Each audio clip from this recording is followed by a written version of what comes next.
on? Hey, everybody, and welcome to the 8th installment of Trippin with Theobold, where I trip in speech and thought, right? I trip literally and figuratively, right? Like I literally trip in speech from time to time, and I trip in thought. Like I have like ideas that are out there. So before we get started, hit that like button, hit that subscribe button. And oh yeah, I forgot. I'm your host, Andre Theobold. I go by AT. I go by Dre Theo. I go by simply Dre. And I probably have more monikers yet to come, but that's who I be. All right. So what else we got going on, man? Yeah, but this is the 8th installment, episode 8. And now, I apologize to my one listener who checks in from time to time. I got I don't even think I have any listeners, man, to be honest, man. But whatever, I don't give a shit. I mean, I'm putting it out there. It's like they said in Field of Dreams: if you build it, they'll come. Right? So I'm building. But nah, man, I'm on episode 8. I'm trying to be consistent. Now, I'm filming this on Friday, right? I typically film on Wednesday night, and then I edit and everything, and then I post it on Thursday, right? Because it's Trippin with Theobold, and I like doing it on Thursday because it has that nice little sound to it. That Trippin with Theobold on Thursday, right? But I had to do it today because I had some shit at work I had to take care of, and actually no, I take that back. I had shit to take care of at work. Like I have a deadline coming up, and I got a lot of shit to get done in the next couple weeks. But in addition to that, I pulled a Lewis Tully from Ghostbusters on Wednesday. Yeah. So in case you don't know who Lewis Tully is, that's the motherfucker that was in Ghostbusters 1 and 2. The played by Rick Moranis, a little nerdy white dude with the glasses on and shit, and he's the one that kept locking himself out of his apartment. So I did that shit on Wednesday, man. I locked myself out my apartment, man. And I didn't get back in. I didn't get back in until about like 9:30 at night, because I locked myself out I went out for a run at around 5:30 ish, and when I left, I grabbed the wrong set of keys, and when I grabbed the wrong set of keys, by the time I realized it, the door shut and my bottom lock was on. So from 5:30 to about 9:30, I was out. But I went for my run and I came back, and then it was like 6:30, and then I had to wait for like 3 hours, right? So when I came back, I was tired, I was exhausted, I didn't feel like doing nothing, I was moody. So I just called it a night, So that, in addition to this deadline I got coming up, that's why I had to kind of, push it back a little bit. But I'm trying to be consistent. I'm trying to put out one video a week, and that's what we're doing. So just to run down the list of things or whatever, those that y'all been listening or whatever that y'all know, or those that have been listening, basically, I grew up with a speech impediment. My shit was like bad. You might not be able to pick it up now, but I still kind of have it. But it's nowhere near as bad as it was back in the day. But I don't believe in doing edits on my videos, like, especially during like these little podcast / talk videos. So whenever I mess up in speech, I'm gonna, do something where I'm just gonna like call attention to it. I'm gonna be like, man, come on, Dre, or I'm gonna do some shit like, or I'm gonna make a funny face or some shit. And that's part of the crowning achievement, or part of the button of Trippin with Theobold, right? Like, I'm not perfect, you know what I'm saying? So I just call my shit out as I go along, So that's kind of how it goes, like throughout the show. All right, we got like 4 segments. We got the say what portion, which is the speech impediment. I kind of did it there a little bit, but it's like the speech impediment part of the show. We talk about anything speech impediment related. After that's the daily fantasy sports. part of the show where I go through to pick my little lineup to see if I can win some money. Then we have the simpology section of the show where we talk about simp shit. And then we finally ended up, or we round out with, comedy trials or comedy bumps, right? And basically, I like that, comedy bumps, because basically, I'm a comedian. I tell jokes or whatever and shit, and I've had a lot of bumps in the road along the way, and I have a lot of stories to tell, man. A lot of funny stories that kind of shaped and made who I am. So, and then I give kind of what's coming up next. So that's kind of like the format of the show, just to give y'all a quick rundown. But without further ado, let's go ahead and get into it. So, welcome to the Say What portion of the show. So, question is, who were my disciplinarians when it came to like my speech? And I would say that there were three people that were like really hard on me, but I could tell it was coming from a place of love. It was my mom, my pop, and Miss Jones, the fourth grade teacher. Like, those were the three people that were on my ass about this speech shit. Like, they were on my ass. And so my mom and dad were pretty cool about I did it there. See, come on, Dre. So my mom and dad, like, they kind of like had the same approach. I'm pretty sure they had meetings and they said, hey, this is how we're gonna handle it. This is how we're gonna approach trying to get them over this hump. But basically, what happened is, like, when I was in the house and I got to stammering and shit, they would they would just be like, yo, go talk. They'd be like, go talk into the tape. Like, that was like the thing, right? Because I used to get tape recorders and shit, and they used to make me go in my room and just talk into the tape recorder, just talking to the tape. If I could, like if I got stuck on a word, they'd be like, nigga, go talk into that tape. Right? So that's what it was, right? In private, right? Like, that's how it was for me in private, But the cool thing was that I just realized was when I was in public, because if I'm in public and I'm up there like stammering and shit and I can't get my words out, I'm embarrassing them. So I did it there, kind of. See, this is not some made up shit. This is real, all right? But what happened? But when I was in public, like I said earlier or before, my folks or whatever, they would, I could tell now that I look back on it, I could tell that, that I was embarrassing them, because here it is, you got a kid up there that can't get through a sentence or can't get through their words. And you can see on their face, like, they're just trying to pull for you.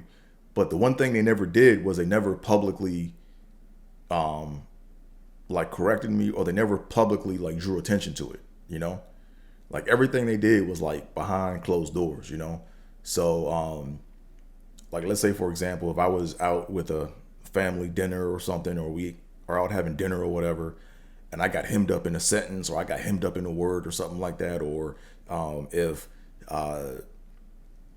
like my words didn't come out right, like, they would sit there and they would kind of like,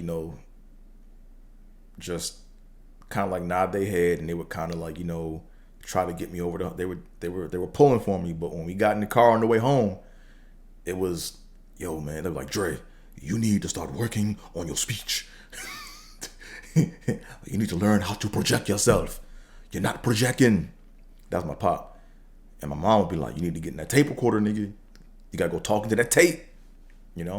So, like, I would get scolded on the way home in private, but in public, they let me fuck up. So that was, like, pretty dope of them, because I think they also knew. I think a lot of it too was, I think it went down that way a lot of times because they knew that I was under, like, a lot of stress and, like, a lot of, like, anxiety, So if they jumped in and just cut me off and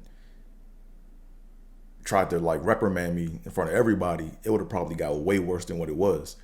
So it was kind of like the impediment was like a little beast of its own, and they were afraid of the beast, Like, they didn't know how bad the shit could get. Like, the speech impediment was probably inside saying some shit like, it was probably like, it was like, oh, you think it's bad now? I can make this shit worse.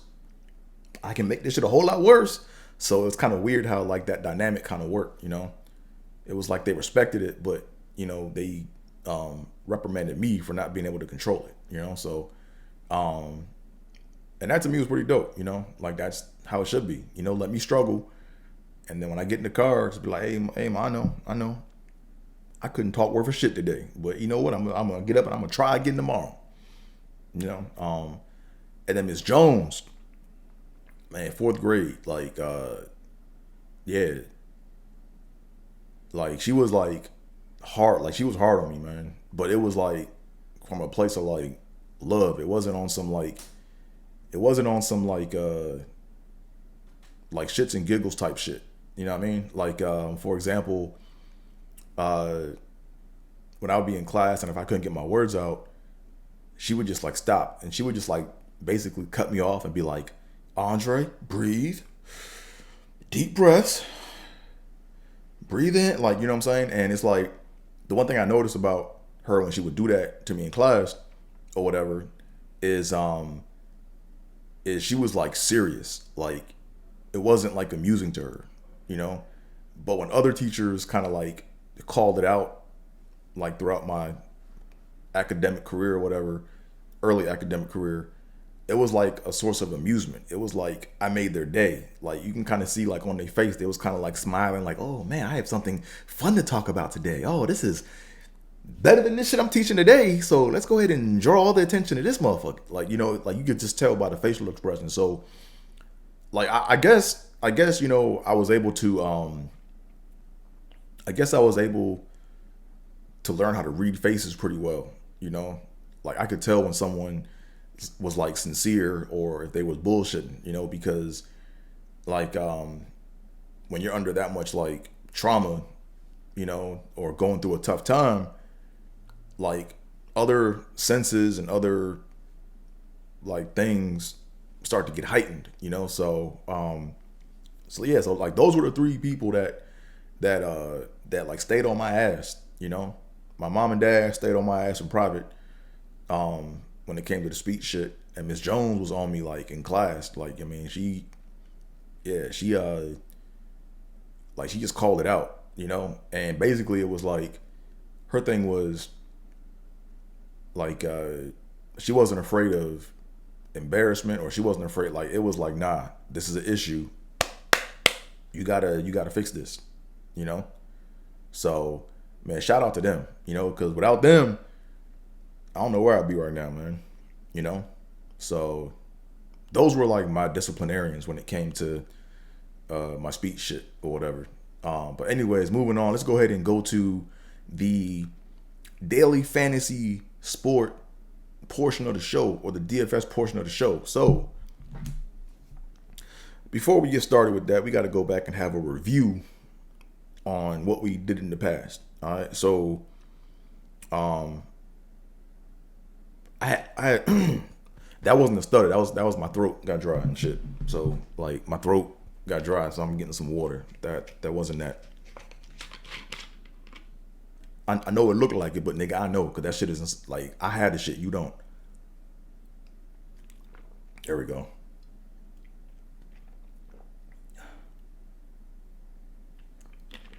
Man, my shit just got dry and it just closed. All right, here we go. So the DFS portion of the show. Why is my throat so fucking dry? Shit. Hope I can taste my food later. Shit.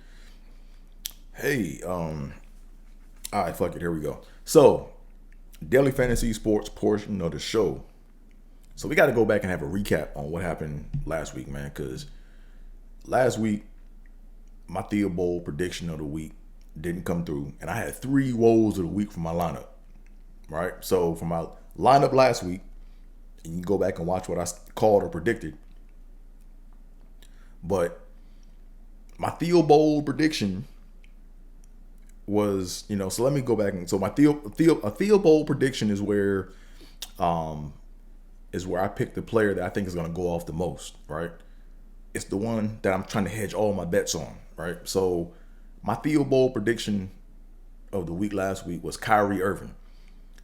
I thought with James Harden being out, and I thought with I looked at the data, and I thought with like Melo being out, and I think they play Charlotte. I think that game. I predicted that he was going to put up 75 fantasy points. He put up 46. So that's not going to get you no bread, right? And then on top of that,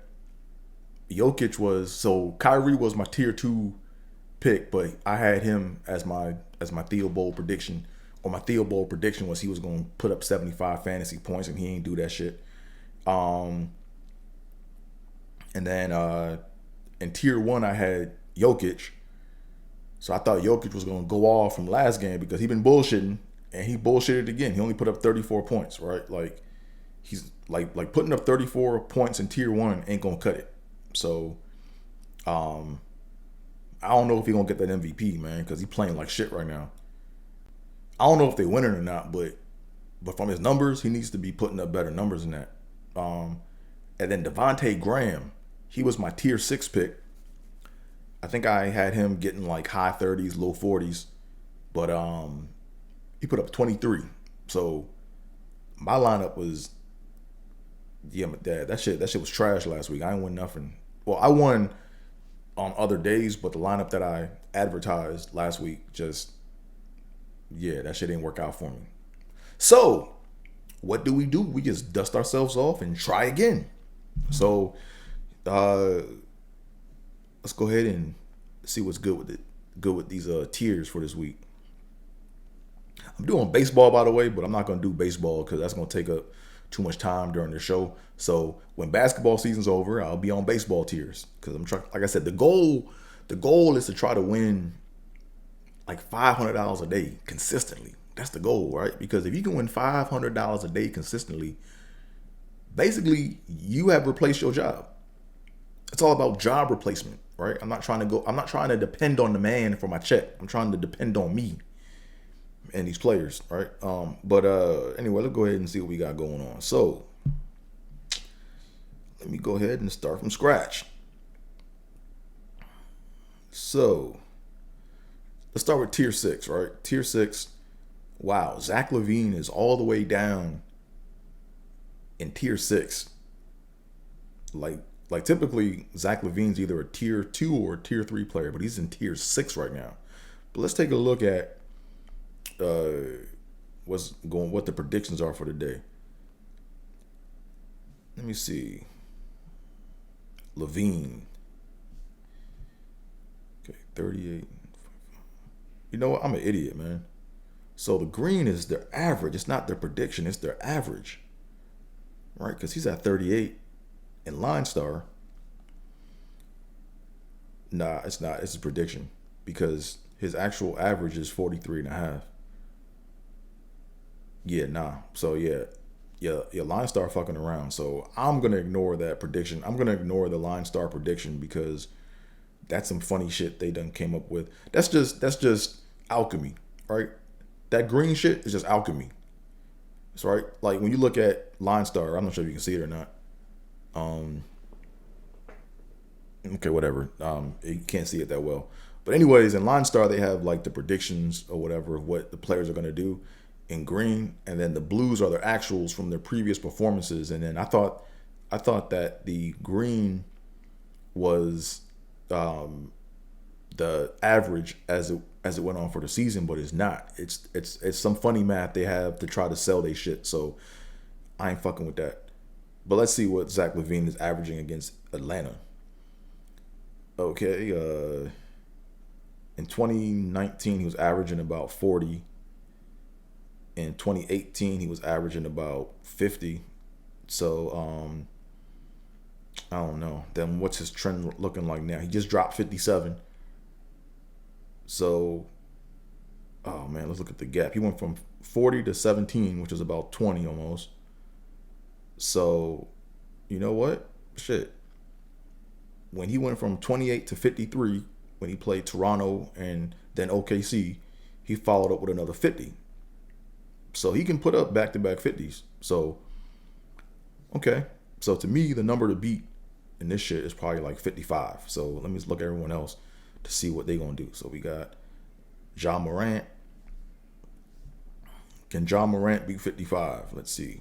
John Morant is a rookie. No, he's not. 2019 versus the Knicks. He put up 44 against them. He just dropped 36. I'm not. Yeah, I don't see John Morant getting 55 against New York. Who else we got? Then we got. Is it DeJounte Murray or is it I think it's Dejounte Murray from the Spurs. So his name, it's spelled DeJount. DeJoint Murray. Nah, it's not. I'm so fucking right. I'm pretty sure it's Dejounte, but it could be. Yeah, I just gotta Google that. You know what I'm saying? But whatever. Here we go. Dejounte Murray, 38. He's playing Denver. He's averaging like 40 against Denver, so I'm not even going full with that because I think Zach LaVine 55 against Atlanta. Now LeVert is an interesting option. Let's look at LeVert. Let's look at Mr. LeVert. LeVert is averaging like high 30s versus Orlando.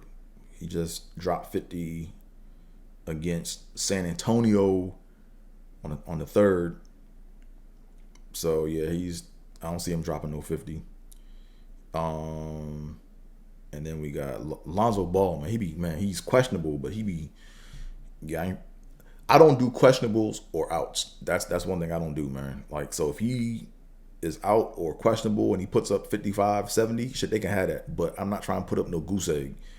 Let's look at Michael Porter Jr. What is he up to? Michael Porter Jr. Nose itch. Michael Porter Jr. versus San Antonio. Well, he dropped 53 against them in 2019, and he's averaging right now probably like about 20 with them, like 20, 25, and he's trending up. He might be the motherfucker that gets that 55. Yeah, it's gonna come down to either Zach LaVine. So I'm gonna go ahead and go with Zach LaVine. Ooh, this is tricky. We gotta think about this, right? Because I know what the problem is. So the Bulls just got Vooch, and Vooch is now their offense. So everything is going through Vooch now. That's why he's in tier 6. So with that being said, but is he getting assists though? Let's look that up. Let's see if he's getting assists. Is LaVine even getting assists? Yeah, he's getting 13 assists, and he put up 50 last game. You know what? I'm going Zach LaVine. Yeah, we're gonna go Zach LaVine because Michael Porter Jr. like Denver has way too many options, man. Like they got Aaron. What's the dude from the Magic? Aaron. What is his name? Damn, I can't even think of that dude's name. Aaron. Oh shit. They got the dude from Orlando that they just got, and they got all these players, man. You got Jokic, you got Murray. That's just too much. Like, that's just too much stuff that can happen, man. There's too many other options. So I'm gonna go with Zach LaVine in this one. Let's go ahead. Let's look at come on, Dre. Okay, now we got who else? Tier 5. So now tier 5 we got Paul George, Jaylen Brown, Christian Wood. Let's go ahead and see what wow. Paul George is in tier 5. Damn. But he put up back-to-back 50s against Houston. He's averaging, like, in 2018, he averaged probably like 50. No, he probably averaged like 55, 58 in 2018. In 2019, he averaged maybe like 38. And then now, let's see where he's at now. Can he put up back-to-back 50s? And he hasn't done that all year. Like, once he puts up 50, he kind of chills. He goes 50, 40, Actually, he did 50s 3 times in a row back in December. Actually, no, this is 2020. What the fuck? Why am I looking at 2021 data? February. Yeah, so 20. That's right. Season started in 2020. So Portland, Utah, Phoenix, 52, 55, 55. So he can do it. Yeah, he can put up 55 again, especially against Houston. So yeah, so I guess 55 is a number to beat again. So let's take a look at Jaylen Brown. Take a look at Jaylen. See what Jaylen Brown is up to. Jaylen Brown put up 58 against New York last game, and he's averaging like barely 20 against Minnesota throughout his whole career. So let's see, 55. As he put up 58 last game, and when he puts up 50, when he put up 50 versus Orlando, he put up 49 the next game. So that was like pretty much the same thing. When he put up 50 against Utah, he put up 47 the next game against Cleveland. So it's like when he puts up 50, he kind of hangs. Well, nah, he didn't do it here with Miami. No, he did. No, he did it here with Miami and Washington. Yeah. So wow. So if he put up 58, he can put up 55. Wow, this is gonna be a tough one. So we said before we had Paul George getting 55, and we said Jaylen Brown can get 55 as well. So I'm probably gonna give it to the rank or go by the ranking. So I'm gonna go with Paul George. But actually, the Clippers might blow out Houston. So if they blow out Houston, he might sit the bench and rest. So I think I'm gonna go Jaylen Brown. Okay, cool. We got to pick up the pace on this. So then we got Christian Wood. See what Christian Wood is up to. Christian Wood. Christian Wood last game put up 42. Let's take a look at what he averages versus the Clippers. Man, yeah, he's barely averaging like 20 or 15 against the Clippers. But he put up 42. And when he puts up low 40s, he followed that with a 30, mid 40s. Then he was out. Yeah, his ceiling is he can put up 50, but it's like 55. But that's like after he puts up like 20 or like high 20. So now I'm sticking with Jaylen Brown so far. Now let's look at Tobias Harris. What's Tobias Harris gonna do? What is Toby gonna do? Tobias Harris put up 31 last game at Boston. Tough competition. Versus New Orleans, he's averaging like he puts up 50 at least once. Well, no, not really, because he's 5. So 2018, he put up 51. 2019 or 2017, he put up 50. But let's look at what happens with the 40. So he decreased 3 straight games.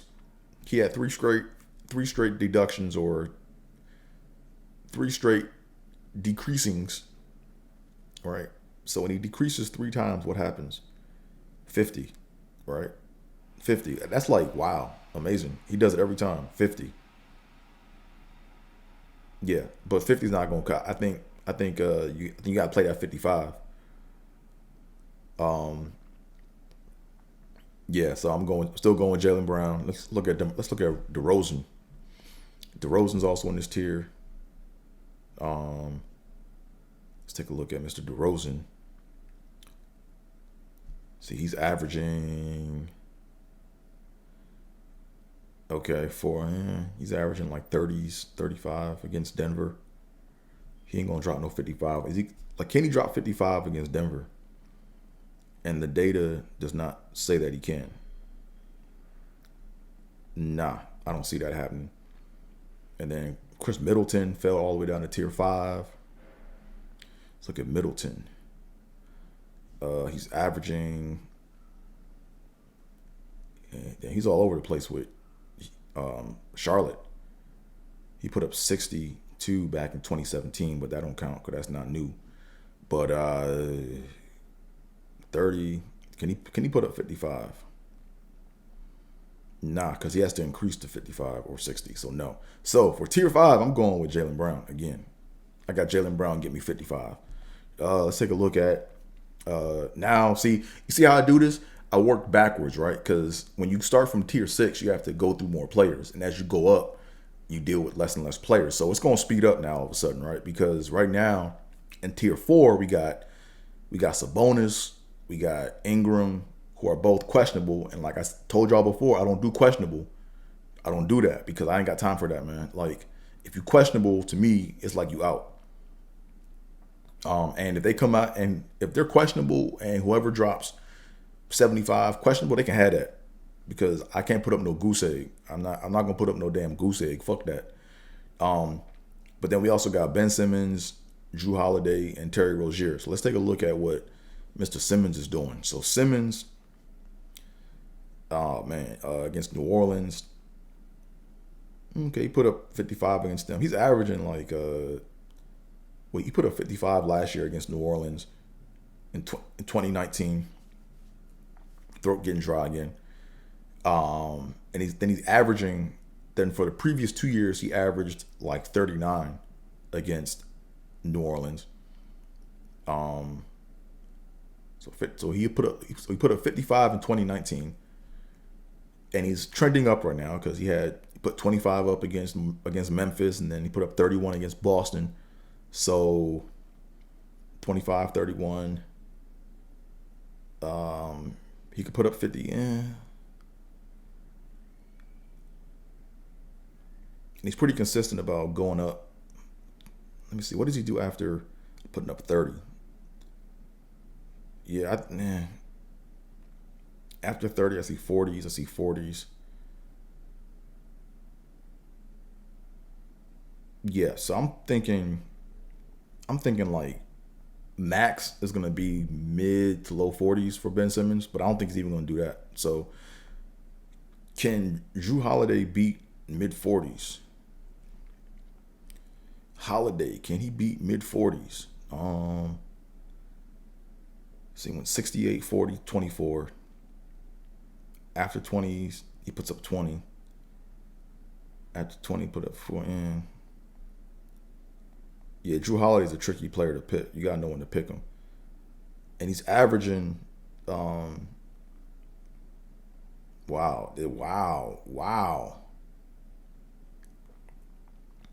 For every year since 2014, he's put up one game against Charlotte, at least in the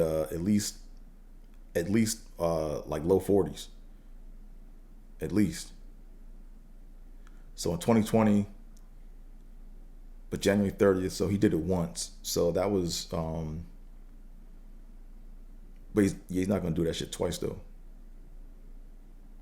I don't know. 40, But he also increased. He got better with every game against Charlotte. So if he put up 43, I think Holiday can outdo. I think he can outdo Ben Simmons. So he put up 43 last game against Charlotte, right?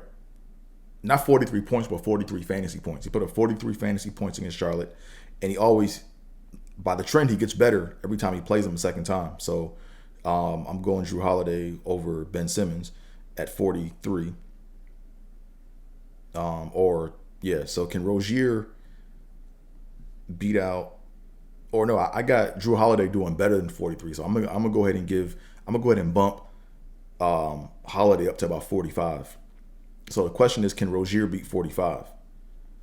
And that's tricky because Ball is out, and then you got Graham still playing. So let's see what Rozier is doing. Terry Rozier, he went from 40 to 29. He's on the downswing. So after 20, he puts up 30. After 20, puts up 30. After 20, 20, 20, 33, 20, 46, right? Then 20, 32, 28, 23, 24, 28, 28, 39, 24, 25, 25, 37. So let's see what his average is against Milwaukee. In Milwaukee, he's averaging poop against them. Like he's throughout his whole career, the best he's done is 52, and that was during the playoffs, I think, in 2017, back when he played for Boston. But ever since then, he's been like not even cracking 30. So I think the answer is Jrue Holiday with 45. That's what I'm going with, Jrue Holiday. So tier 3, now we got Vooch, Young, Tatum, Williamson. Let's look at Vooch. Let's take a look at Vooch. Come on, man. Give me Vooch. There we go. I'm not sure if it's Nikola or is it Nikola or is it I always messed up the pronunciation of their name. That's his first name, but we call him Vooch. I just call him it's Vucevic, but I call him Vooch because it's just real simple. No, Vooch gets better every time he plays. For the most part, plays Atlanta. He got 48 there. So after 30, he gets 50. After 30, 40. After 30, 61 after that 30. So he's playing Atlanta. He dipped once. 48. Yeah, I see him kind of getting like maybe low 50s in this game. So who can beat low 50s over here? Let's take a look at Trae Young. Trae Young, can he get low 50s for me? So wow, okay. Trae Young gets better every time he plays Chicago the second time, right? Because in 2018 he went 24, 32, 87, right? 2019 he went 15, 39. Then he went to 0 because he didn't play because he was hurt or he was out. And then in 2020 he put up 55. So I think I like Trae Young better than I do Vucevic because he's already at my prediction for what Vooch is going to do, and he's going to get better next game. So I think Trae Young is going to do better than 55. So I'm going to go with Trae Young over Vooch. Let's take a look at Tatum. Why is Tatum up here in the? Tatum's nice, but tier 3. Can Tatum get? Well, okay, let's see. Tatum's nice, but I'm looking at the numbers, like just the certain numbers. Actually, tier 3 is the right classification for him. That's about where he needs to be at. So 40, after 40, he puts, whoa, shit. I see why. So after 40s, he puts up 50 something. So after 41, so he goes 41, 57, 41, 58. He's at 46 right now. But back over here, he went 47, 46. Right? Then 41, 55. Okay, yeah, this is going to be tricky. See, what does he average against Minnesota? Okay, here's the proof in the pudding though right here, right? He went 11, 18 in 2017. Then he went 35, 19 in 2018. Then in 2019 he went 52, and then there's no more data after that. So, wow.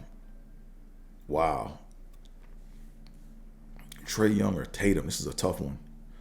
And then Zion's pretty much a solid 40. Like, if you can't find anyone that can get you like 50s, then you got to go Zion because he just is a walking 40 machine. Yeah, so he put up 60 one time, but for the most part, this shit is like around high 40s. So he's just consistently in the high 40s. But man, Tatum or Young, wow, this is a tough one. So you got Minnesota at Boston.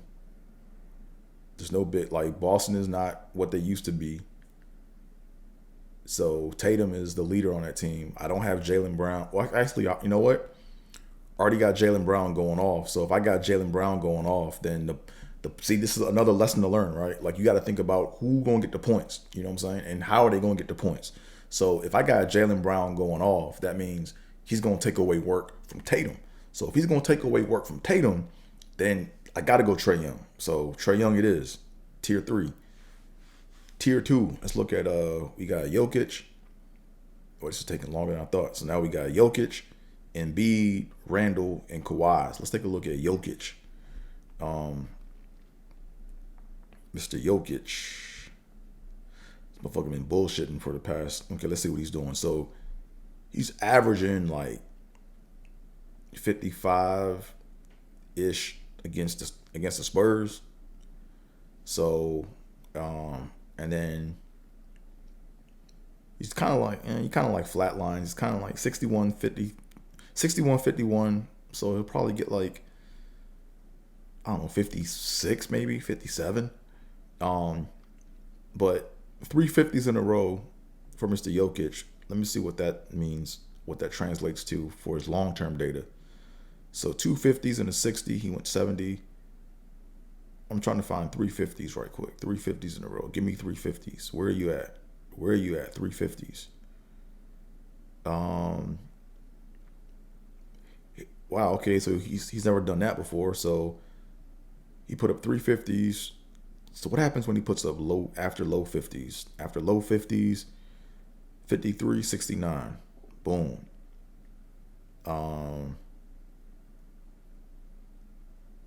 Shit, what else? 53, 70. 51, 72. Hey, it's Jokic time. I think he's going to be in the 70s. So it's clear with partly sunny skies with Jokic getting these 70. So I think Jokic's going to get 70. Then we got Embiid. 44. What is he average against New Orleans? 55, 60, 51. Nope. 44. After mid 40s, what does Embiid do? After 40s. 52, 59, 82. Shit. But that's only one time. That's like once in a blue moon. Yeah, nah. I'm going with Jokic over Embiid. Then we got Randall and Kawhi. So we got Randall. I need someone that's going to beat the 72.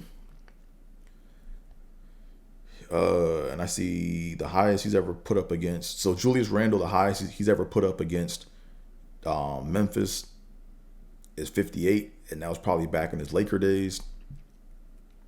After high 40s, he what does he do? Does he 57? Yeah, nah. He's not even in the 70s, so nah. It's gonna be Jokic for right now. And then of course it's gonna lose my shit. I lost my lineup. Damn it. Come on, DraftKings, get your shit together, man. Now I gotta go back and just put these in. So to recap, just to make sure, we went Levine, Brown, Drew Holiday. Then we went Trae Young. Pretty sure I went Trae Young, right? Yeah, pretty sure I went Trae Young. Yeah, I went Trae Young.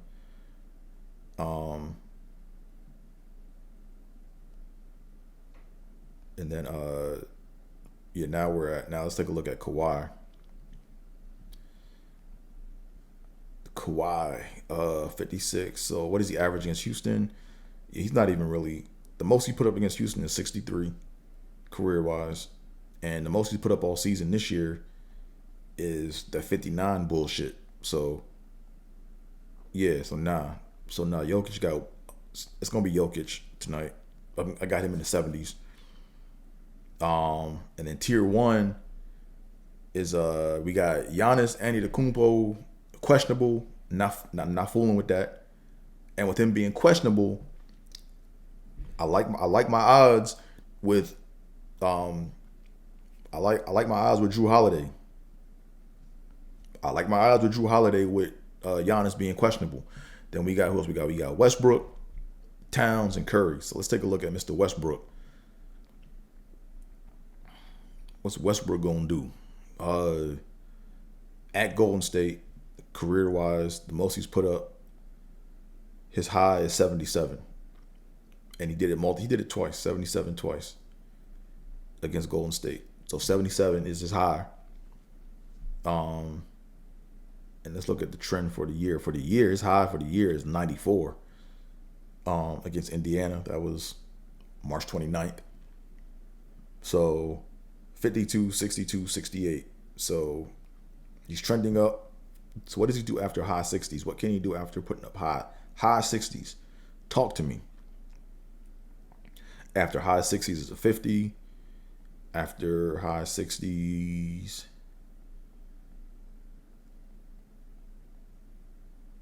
yeah, he hasn't really been in the high 60s like that. But when he did, last time he put up high 60s. What did he put up? I thought I just saw it. Damn it. See, high 60s. He's kind of in high 60s, 50. So can anyone in this tier 1 beat 50? And I think the answer is yes. Let's look at Towns. Let's look at Mr. Karl Anthony against Boston. His career high against Boston is 61, 52, 58. He's trending up. So he's already passed Westbrook, and he can increase 3 times in a row. So 58, let's look at high 50s. High 50s, 70. Bam. Yeah, I'm going Karl Anthony over Westbrook tonight. Even though I'm a Westbrook fan, I'm a Wizards fan, but I got to go with the points. Let's look at Curry. So I got Karl Anthony in the 70s. And let's take a look at Mr. Curry. Why is Curry in tier 1? That's crazy over Tatum. So Curry's career high against Washington is 70. And he's trending up. So he went 49, 55. But after 55, mid-50s, 40. Mid-50s, sat out. Mid-50s, 56. Mid-50s, 36. Right? Mid-50s, 28. Yeah, I'm going Karl Anthony Towns on this. So there you have it. That's my lineup. Man, that took a minute, didn't it? Almost took wow.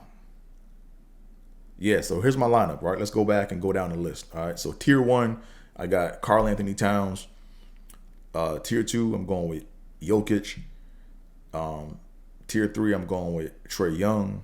Tier 4, I got Jrue Holiday. Tier 5, I got Jaylen Brown. And then tier 6, I'm going with Zach LaVine. So my Theobold prediction of the week, and I know I sound like a broken record, but you got to keep playing these numbers, man.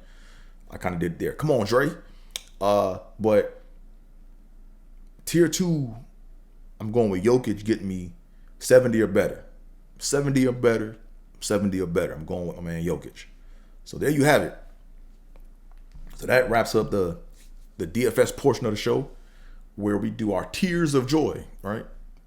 Yeah, I gotta hashtag that. Tears of joy. Because right now I'm crying tears of pain doing these tears, but my methodology is this, right? If you can't pick the tiers right, you don't need to be fucking with the traditional shit. Let me repeat myself. If you can't pick the tiers right, you got no business fooling around with the salary cap, man. You just not. You gotta be able to pick. You gotta be able to pick the big dogs before you can pick the little kittens. All right. So that's that. Let me get a sip of this water right quick. So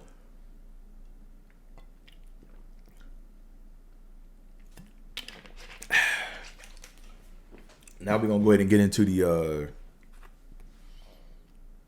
now let's get into the sympology section of the show. So I want to kind of take a trip down memory lane. I want to kind of rehash another little segment. So before I did Trippin with Theobold, my little show, I had like another thing I was doing online, and it was called Simptuations. Right? So I'm adding a Simptuation portion to my Sympology section of the show, right? So let me tell you a little quick story about. Let me just give you a quick situation, right? So I was in LA hanging out. I was at this party. I went to this. This is not recent because this is like pre-COVID. This is like maybe like 2017, I think. But I'm at this club. I'm out jamming or whatever, and there's this attractive chick at this club, man. She is bad. Like she built how I like them built, man. Like you know what I'm saying. She was like well, she wasn't Grand Marnier bottle built, right? Like Grand Marnier bottle built is if you Google a picture of a Grand Marnier bottle, that's how I like them built. But she wasn't Grand Marnier bottom. She wasn't Grand Marnier bottle built, but she had the bottom portion of the Grand Marnier bottle. You know what I'm saying? But man, she was attractive, man, and she didn't like wear a whole lot of makeup. She was dressing down, man. She was tough, man. And cakes galore. Like when I say cakes, I ain't talking about like batter, nigga. I'm talking like cake, man. She was. Anyway, let me stop describing this chick. Anyways, I noticed that all the dudes that were trying to dance with her, like they were trying to get behind her and dance with her, and she kept like kind of pushing them off. Not pushing them off, but she just kind of like shied away from them. So they were playing some old school music or whatever. I like old school funk jams or whatever. Like I'm an 80s music fan, rock and funk. And when the songs came on, I started dancing, and then I guess my energy like drew her towards me, So we started like dancing like the old folk do, right? I wasn't trying to get up on that ass yet, but I was like hand dance, like little bullshit hand dance, little 2-step thing or whatever, and we danced or whatever, and then we started to talk, and then I got her number. I was like, oh man, I got her number, and then she was asking me like, what did I do for work, and we kind of just had like a little, come on, Dre. We had like a little brief convo and shit, you know what I'm saying, and exchanged numbers or whatever. And then afterwards, we left, and then she went her way, I went my way, and then like the next day, I called her, man. I just couldn't wait. I couldn't wait. I called her at around like noon. She was at work, and we talked for like 3 hours on the phone on a Saturday, and then I was like, hey, let's do brunch the next day. So I was like in the process of like picking out a spot, and she knew right where she wanted to go. Like she just like took over and was like, no, we going here, do this, da da da da da da da. I'm like, okay. I thought I'm trying to like, she made it more about the brunch than about hanging with me, right? So I was open to it. I said, fuck, let's go ahead and get this spot. I called up the spot, but they were doing this thing. They were doing this thing called I never heard this shit before, but they have a thing in LA called BrunchCon. It's like Comic-Con, but it's like all the people that do brunches get together like in this convention center, and they like have like samples where they like sample their food and stuff, right? So the spot that I called up that she wanted to go to said that they're not really open because they're gonna be at BrunchCon. So when I called them, I got the voicemail. But when I went to the website, they said that they're going to be at BrunchCon or whatever, right? So I thought I was buying a ticket, or I thought I was putting my name. I thought I was buying a reservation for a restaurant that was. I thought I was buying a reservation for a spot there, but instead I ended up buying. It was a ticket for BrunchCon, right? And nigga, these BrunchCon tickets were like $100 a piece. So I went ahead and I charged it to the game. I was like, fuck it, this is what love costs, right? So I went ahead and I ran the car for the joint. And when I spoke to her, and she was like, how much were the tickets? And I told her, she kind of paused, and she was like, oh. And then she didn't even say, oh, you don't have to do that, and nah, that's too much, and see if you can. Nah, she ain't do that. So anyways, we went to BrunchCon like the next day. Yeah, because we met Friday night. We spoke Saturday, and then went to brunch con on Sunday. So, um, where did I fuck up, right? So, number one place where I fucked up at was, um, like where I fucked up at was I called her back way too soon. Like I should have called her back like in the middle of the week. That was my first mistake. The second mistake, I should have kept the conversation to no more than like 45 minutes, right? Because I got shit to do. Like, you know what I'm saying? Like a lot of women, here's the thing, right? Women view men's time the way men view their vaginas. Let me go ahead and repeat that, okay?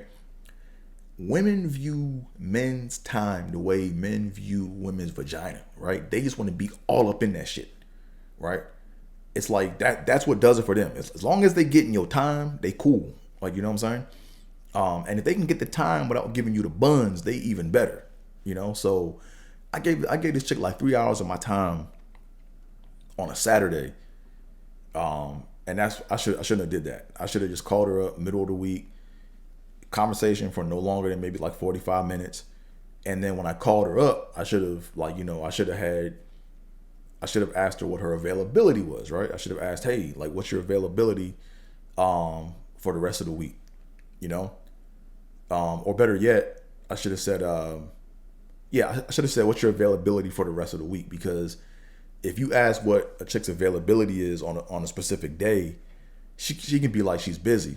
And then now you're going down the pecking order of each day.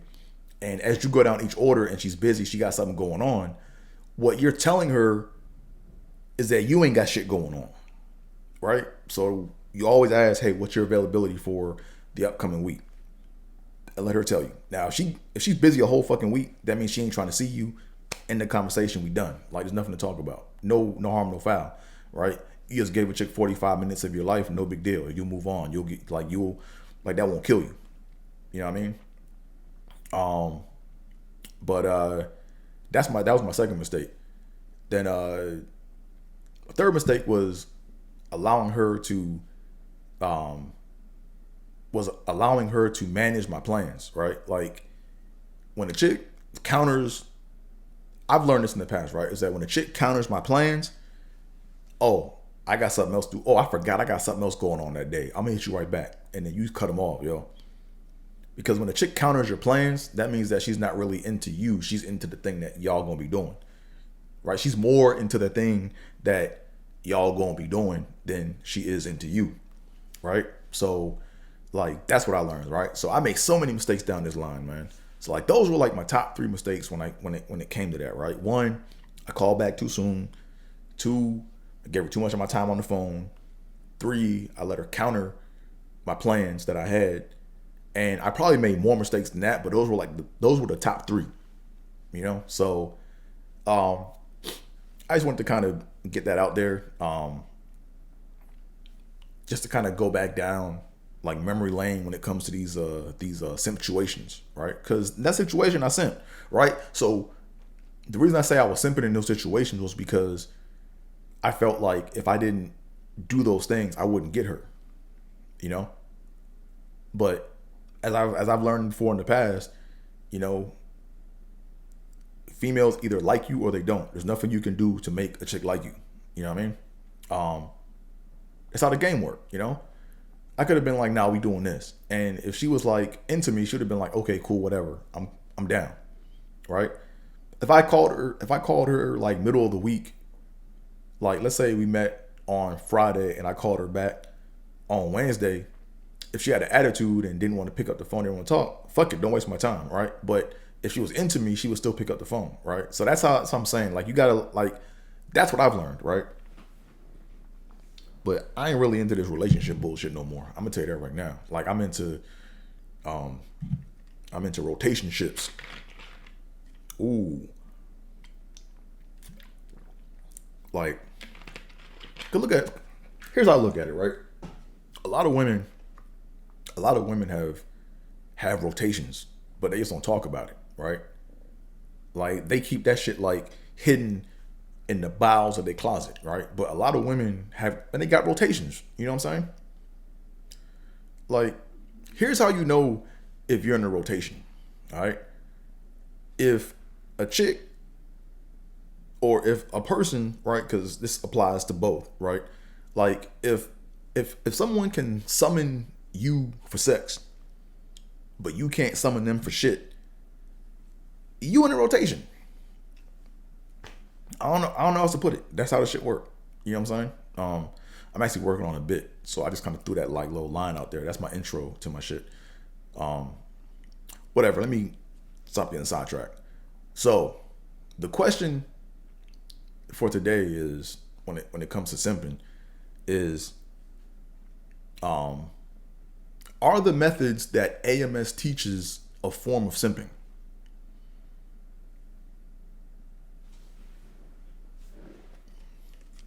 Oh yeah, we getting deep today. Are the methods so I didn't so the question is not is AMS a simp? I don't know the dude, so I can't talk about him like that. But are the methods that he's teaching, is that simping? And I think the answer is yes, right? And here's why.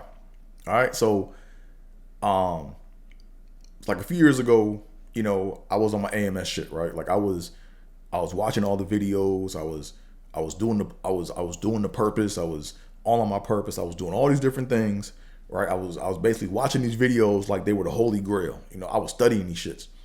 And the one thing he kept saying throughout the videos was he was saying like his whole like I'm not sure if his theory has changed or not, right? Because I haven't really watched like a lot of his videos like in the past like couple months, but his whole crux or his whole underlying theme was every dude in this world not alpha, right? Only a small amount of dudes in this world is alpha, but he's giving you strategies to help you fool women into thinking that you alpha before they find out, so you can get the ass before they find out, right? Like the whole thing was, it was about putting on a. So here's the thing, right?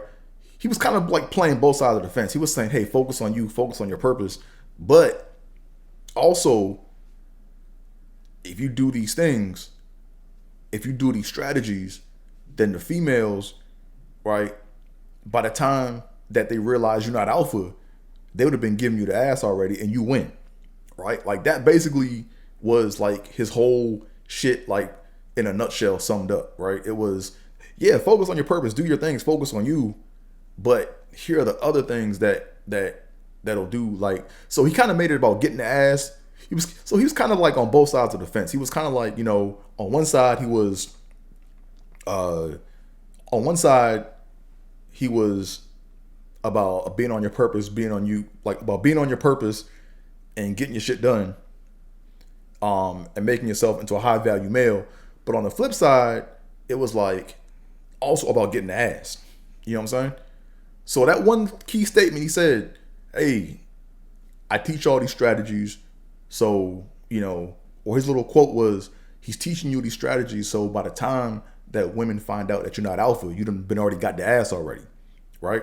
So if you look at the definition of simping, right?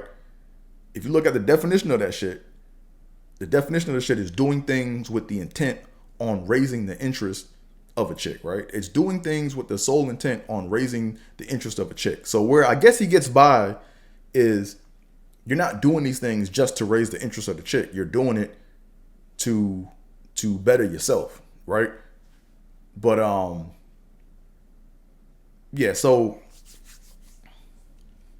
I can make an argument in both cases, right? I can say, okay, well, you know what he's saying. I can say on one side he's,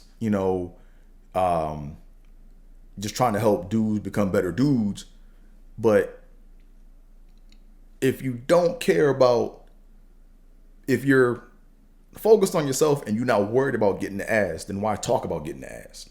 You know what I'm saying? Like that's the kind of part that it's just constructive criticism. I'm not trying to disparage the dude's lessons or nothing like that, but that's how I see it, because I'm a critical thinker. I think about shit. It's, are you really trying to better yourself or are you trying to get ass? Right? So anyways, that's that. Um so anywho, yeah, I was, like I said, back in the day, I was a few years ago, I was on my AMS shit. Like I was like doing the lessons. I was sending them I sent them like maybe like 2 email messages with questions. I was trying to get my little bullshit rotation built up. Couldn't get my rotation going. You know what I'm saying? But that kind of goes back to like a theory I had about life all along, right? And my theory about life all along was if you're ever worried about getting the chicks, then you're not doing what you're supposed to be doing, right? Like chicks are supposed to be falling out the sky to you like manna. Like you should just be, you know, oh cool, yeah, okay, cool. Oh, like it should be one of those things where it's like you always have options, right? But if you don't have options, then nigga is you, And but the thing I like about AMS's videos was he was saying you shouldn't be focused on that. You should be focused on bettering you, right? You're supposed to be like focused on what your purpose is and how you're trying to get better in life, and just focus on that. And the ass shouldn't even matter. The ass shouldn't matter. You know,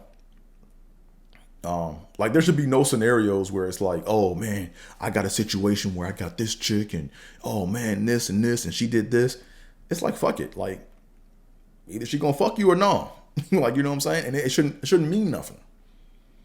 Right? So anywho, that concludes the sympology section of the show. Now let's go ahead and get into the comedy bumps.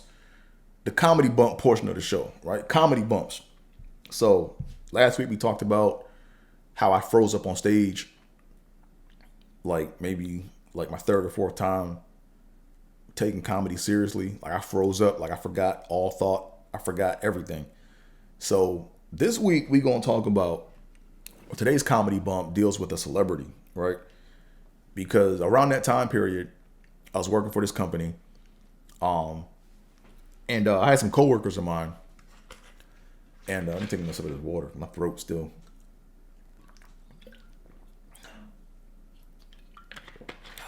So I think after like that time I bombed and when I came back, or around that time period, I think I've only been on stage at this time maybe like 4 times for 3 minutes. So I had like 12 minutes under my belt. And I get approached by some coworkers at this picnic, or not picnic. It's like an outdoor gathering for work. It's like a happy hour. And he comes up to me, real cool brother. He's like, hey Andre, my friend, I hear you're a comedian. Excuse me, man. He said, I hear you're a comedian. Yeah, we're planning a show with a big celebrity, and we can't say who it is, but we thought about it and we want you to host our show. And I was like, oh shit, me? I was like, I'm like, yeah, I'm only like 4 months in. I got 12 minutes under my belt and I'm ready for the big time. I'm like, yeah, I'm ready. Let's go ahead and let me go and host this thing. So he's like, yeah, we'll shoot you more details and we'll fill you in on as things go, or as time moves on, right? So this was probably like in May or June, and the show was in like late August, maybe the first week of September, right? So I hear about it, we exchange contact info, and then it's like, cool, So I'm going extra hard at these open mics. I'm in the mirror working out these jokes, trying to memorize jokes, and at the time I didn't realize that just doing jokes in front of no people like is different, because like you got to get the nerve, you got to get used to being like around people and you got to get used to being like you got to get that reaction, man. Like if you just do jokes in the mirror and then you expect you're going to get on stage and then go rip, you going to bomb, because the nerves are different, like you're applying pressure differently, right? So I'm at home working on these jokes or whatever, these little half-assed thoughts, and I'm saying them in my head. I'm giving myself a headache trying to remember these jokes, and I'm going extra hard and working on my inflections, and I'm working on my facial expressions and That's all I'm thinking about, just all throughout the day, all these jokes, right? And then I meet the contact, the dude that's running the show. He's like, yeah. So he called me up like, hey, Andre, yeah. We were thinking, So what happens? Long story short is, every time I meet with the dudes, my role increases. Right? It's always more shit they want me to do. Right? So after we met the first time, he was like, yeah, man, yeah, we were thinking, we were gonna have you come out to some dancers, and we contacted, the Cedar Rapids Spirit Dancers, and we're gonna have them bring. I'm like, oh shit, they're gonna bring me out. I'm like, oh, this is gonna be legit. So I'm like, okay, cool. So, uh, so we have our first like practice or whatever, and we go meet at practice, and they're working on a routine to figure out like what dance routines they're gonna do to bring me out to, and we're trying to like throw in some comedic shit, to where I do something goofy or whatever to get a laugh on my way out, and oh man, and then in the middle of the practice, the dude or whatever, like he gives me a blank sheet of paper. He's like, hey, Andre, we were thinking, man, that you could come up with the format for the show. I'm like, cool, shit. I get to organize this. I'm like, yes. I'm like, man, I get to pick my own music. I get to pick the songs I come up to, and I'm like, man, I get to do. I'm like, I'm in heaven right now. But what I didn't know was that my role changed. Right, my role changed. I went from being a host to now being the producer. Right. If anyone gives you a sheet of paper and they say, hey, man, playing the show out, nigga, you the producer. And the thing I've learned throughout my comedy career is, you do not want to produce and host a show, nigga, because that's all types of recipe for disaster. But I'm young in the game. I didn't know any better. So, anywho, I'm playing the show out. I'm like picking out the songs I want to come up to, and I'm asking for feedback from my coworkers and various friends of mine outside of work. And then I'm meeting up like once a week, if not twice a week, to work on the dance routine with the Cedar Rapids Spirits, and I got my outfit picked out. I got my little Bills jersey. I got my with a big Dre on the back. I got my Bills hat or my little Bills visor and shit. Like, I'm thinking I'm doing some shit, And then what happens then? Like the next time I meet up with the dudes, they're like, "Hey, Andre, yes, we see your costume. We see what you're gonna be wearing, but how about you wear a suit? How about you change up and wear a suit in between sets?" I was like, okay, yeah, sure. I'll go do that. Yeah, the show was after Labor Day, right? So I went to this men's warehouse. Like I went to like a tuxedo rental spot, and I got me a white tuxedo, sparkling white tuxedo with white shoes. And the show is after Labor Day. So yeah, you don't do that shit. Right, so we do all this, man, and then it was a big production, man. Like we shot like a commercial with the green screen. We shot like an internet radio commercial, and they had like the feature was kind of he was like a road comic, and then they had the headliner or whatever who's a celebrity, even now to this day, and oh man, and then what happened after that? Yeah, we shoot the commercial and all that or whatever. And in the back of my mind, I have how I think the show is going to go down, or how the day is going to go down in my head, right? Like in my head, I'm thinking, the guys are going to get in the day before. We're going to meet up. I get to go show them around Cedar Rapids. We get to go have lunch. We get to go chop up jokes and give feedback on material and just kind of bond, and then I'm thinking it's going to be this big whole, this nice little hodgepodge of camaraderie, man. But it was nothing like that. So anyways, we get the flyers printed out, and they give me a stack of maybe a couple hundred flyers or whatever. Nice flyers, nice looking flyers. And I'm always at the clubs and shit in Cedar Rapids. So I'm at this one club called Element back in the day. So Element was like the spot, man. Like that was where if you wanted to go there just to shoot your shot and take home something to I'm not gonna get into details, but anyways, that was like where all the broads went, man. So I'm there every week, like with the flyers. I'm passing them out, and there was this one dude that was there. His name was Big Lou, and Lou had like this barber shop. You know what I'm saying? And Lou was this like big swole dude, man, real funny dude. But like Lou also looked like he don't be fucking around.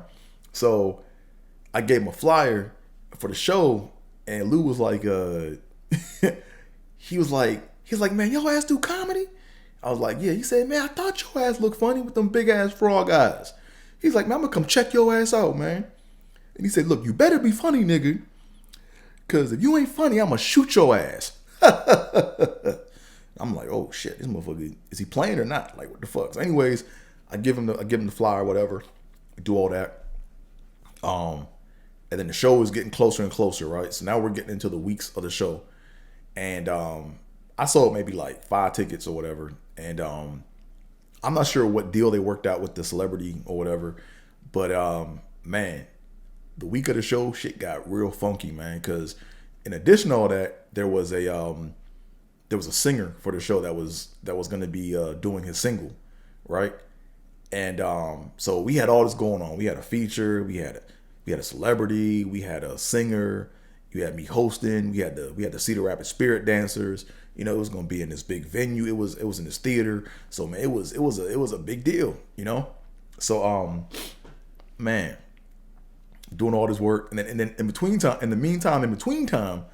I'm going to like some of my co-workers' houses to try out these jokes that I've been working out in the mirror for the past like couple weeks or months or whatever. And I'm doing it, and I'm trying to perform these jokes, and they sitting there like, nigga.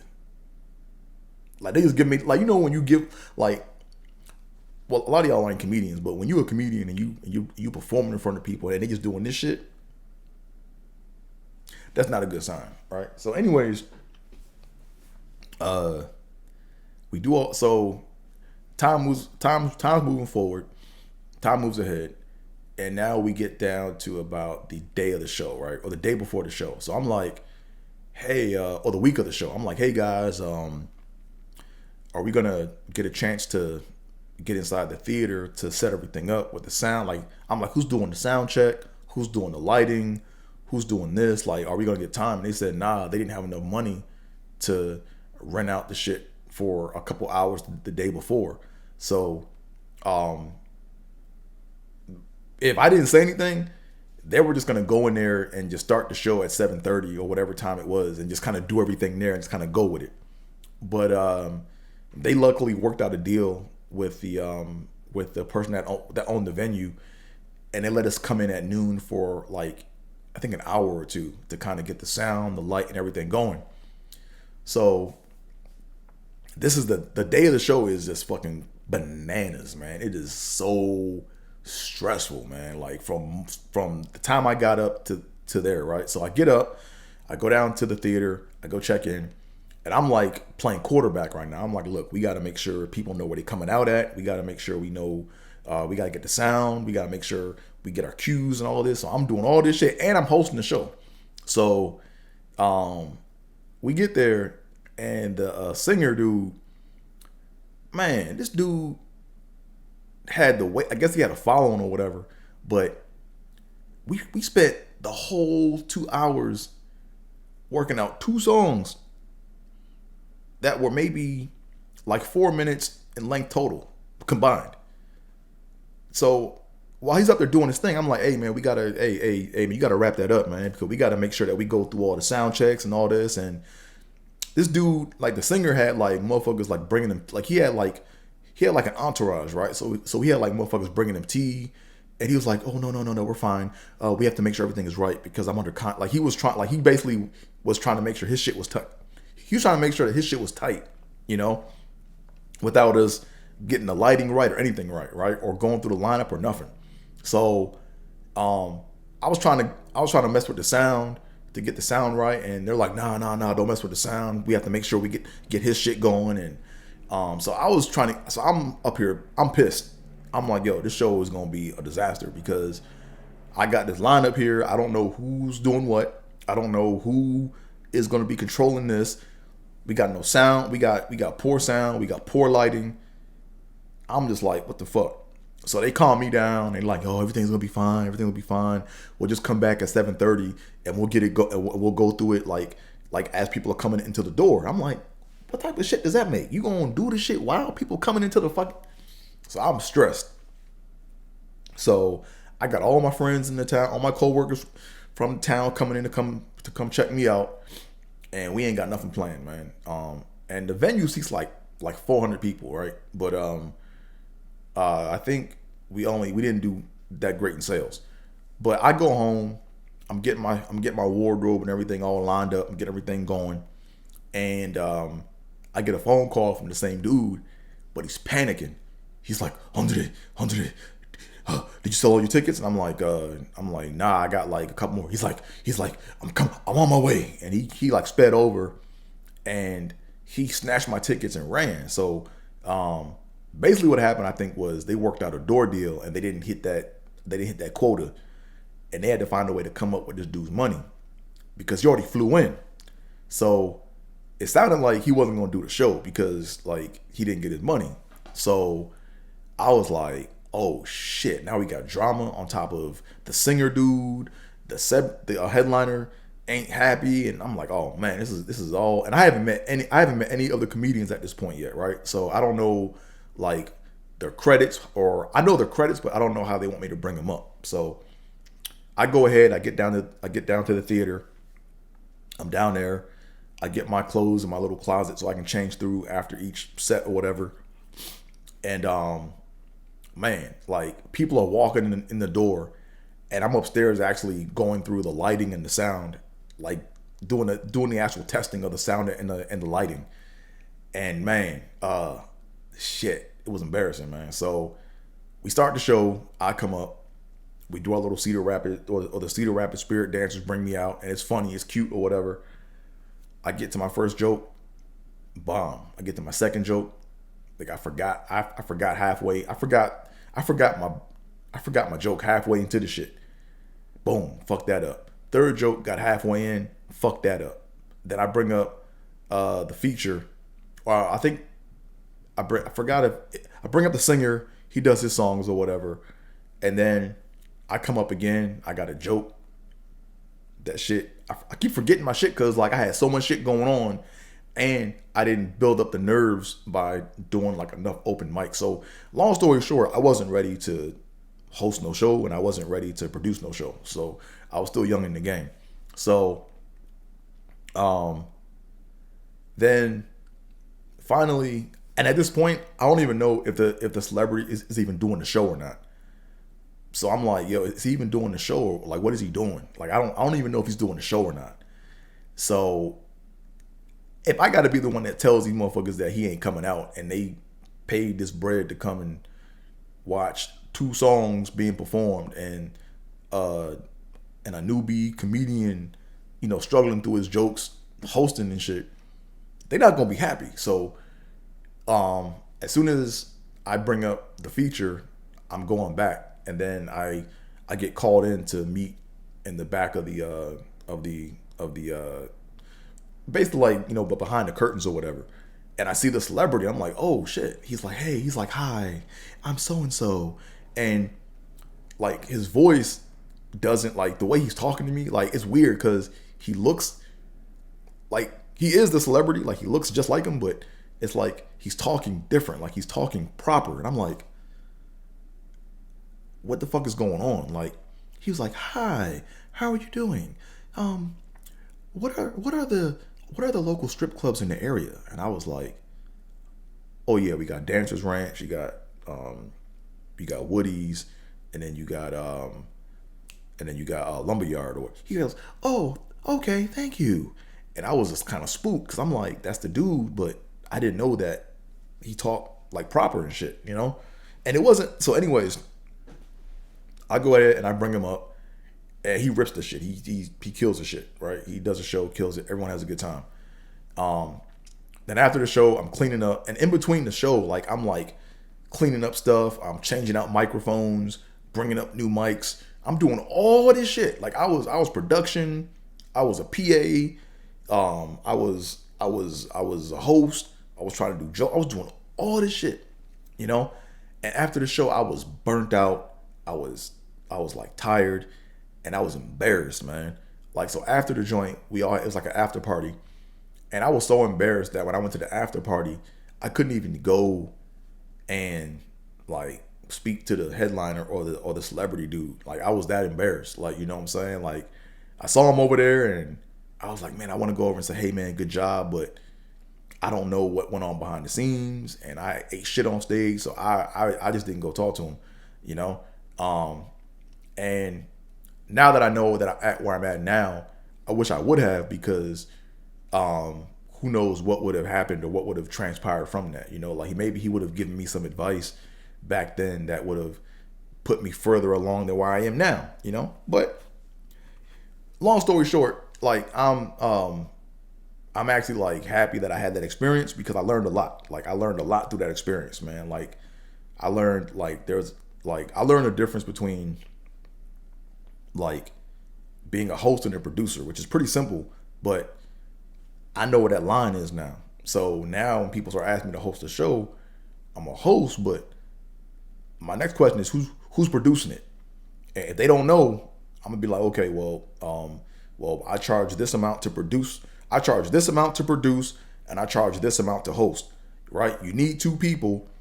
I'll be either or, but let me know what you want to do. And then next thing you gotta do, you gotta get it written out, like in a contract form or something, where they gotta pay you something, man. Because I didn't get paid shit. I didn't get paid nothing. Like I'm not saying that that the output was worth me getting paid, but the effort that I put forth into it, like I had to get paid up front for that. Like, I put a lot on the line, man. I put my reputation on the line, because I remember I was at a conference, like maybe like a couple months after that. I went to this conference, and we were like in Florida for work, and some of the people that were at the conference like came to the show, and we were in the car. We were like in the van or whatever, driving to the conference, and they were having a discussion about who are people's favorite comedians in the car, right? It was a whole, hey, who's your favorite comedian? And people started to kind of like bring up one comedian name. They were like, yeah, he's not funny, and yada yada yada and all this. I was quiet, and then someone asked me, hey man, do you think so and so is funny?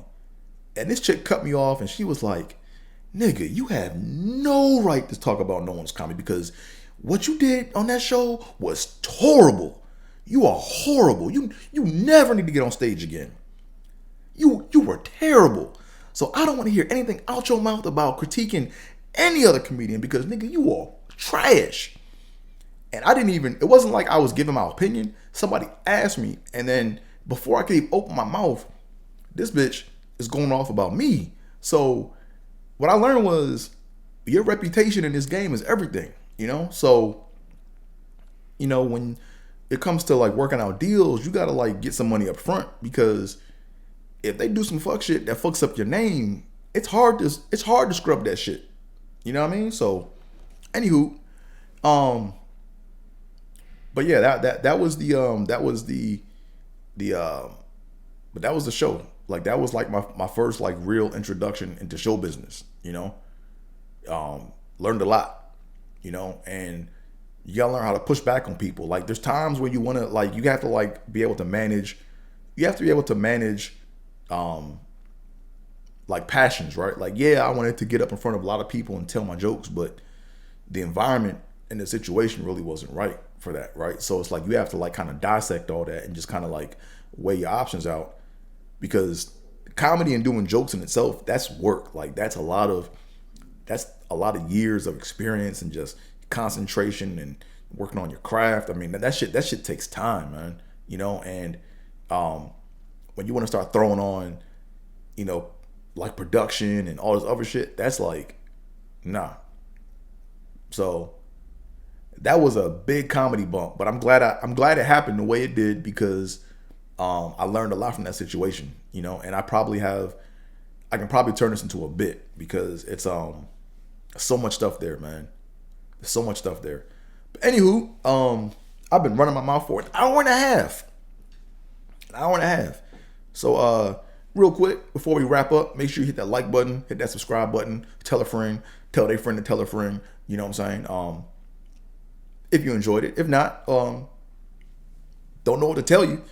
But also, if you wanna chime in on anything I said, man, feel free to hit the comments up, hit the comment section up, add questions, you know, crack on me or whatever you want to do. Like, you know, I said crack on me. You know, yeah, add comments if you wanna be a goon and say some fucked up shit. If you got a question, man, come on, Dre. If you got a question, if you got suggestions or whatever, just put them in the comments and I'm gonna sift through the shit and maybe we'll talk about it next show. But until then, thanks for listening to Trippin' with Theobold.